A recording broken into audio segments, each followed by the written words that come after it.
He takes a lane right here, and he's attempting to pass the vehicle in front of him. He takes a lane, but he took the wrong lane. When he realized that he was in the wrong lane, right here, there is nowhere to go. There's a vehicle on his right that blocks him from going back into traffic. He hits the brake right there. His foot is on the brake the whole entire time.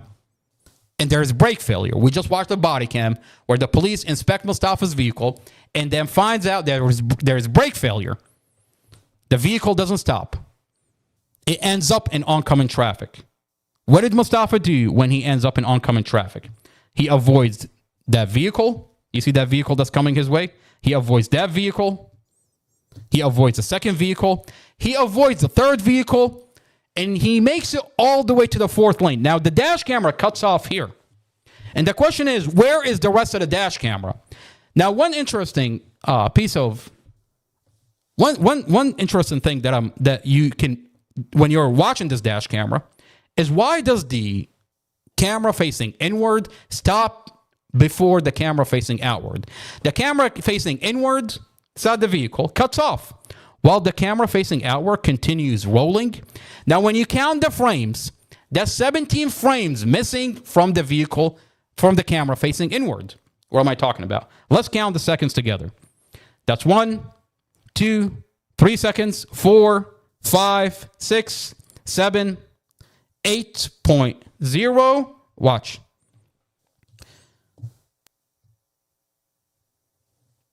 Let's do that one more time. That's 1 second. That's 2, 3, 4, 5, 6, 7,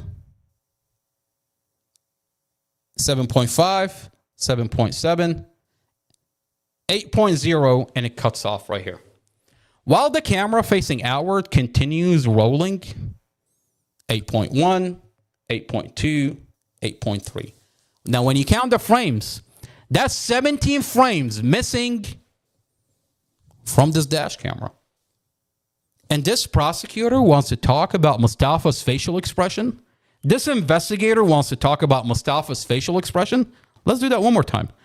That's 1 second, 2, 3, 4, 5, 6, 7.2, 7.4, 7.6, 7.8, 8.0, and the camera facing inward cuts off. What happened to this dash camera? Now, if we were to entertain the narrative coming out of the police department that this dash camera cuts off before impact, how does it fall on two different frames? This is one dash camera, a lens facing outward and a camera facing inward.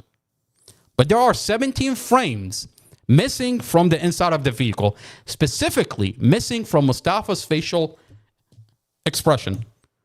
Now, let's watch Mostafa's facial expression one more time. Mostafa's reaction when the action was happening. This is Mostafa inside the vehicle. You see Mostafa is driving. When he realized there is a vehicle accident, his jaw is wide open.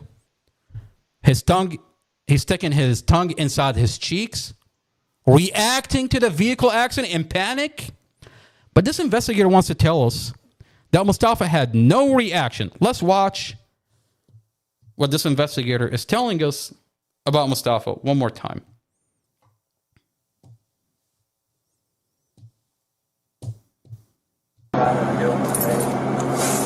And you saw the damage.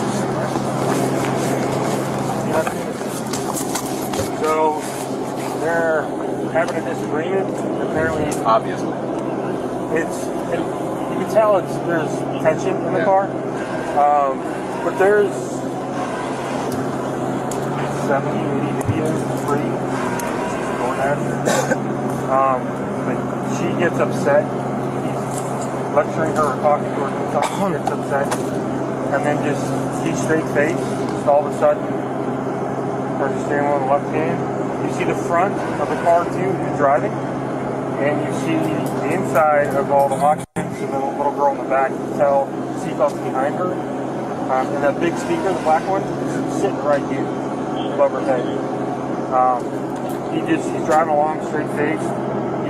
after they had an argument or discussion, he goes like this, left into the left-hand lane, doesn't hop a curb, just goes straight through the intersection.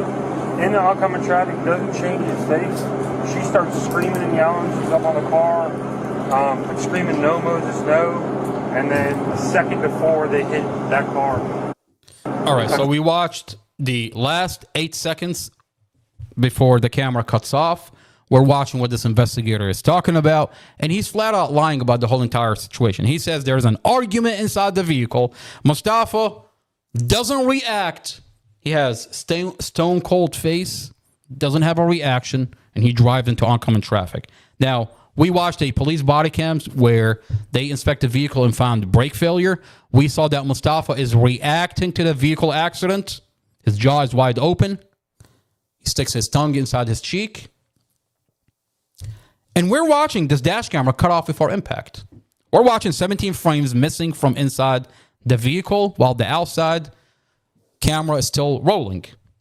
We're watching a dash camera without audio. Now, this is Officer Zymus with Digital Forensic, who admit that this dash camera does have audio. This is Officer Zymus.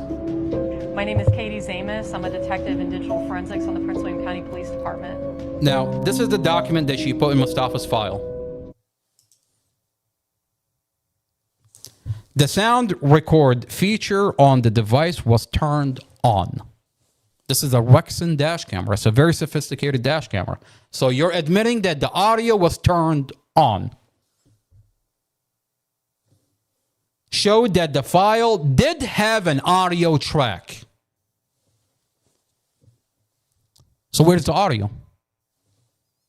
Is the police department muting this dash camera, cutting this dash camera so they can tell you Mostafa didn't have a facial reaction?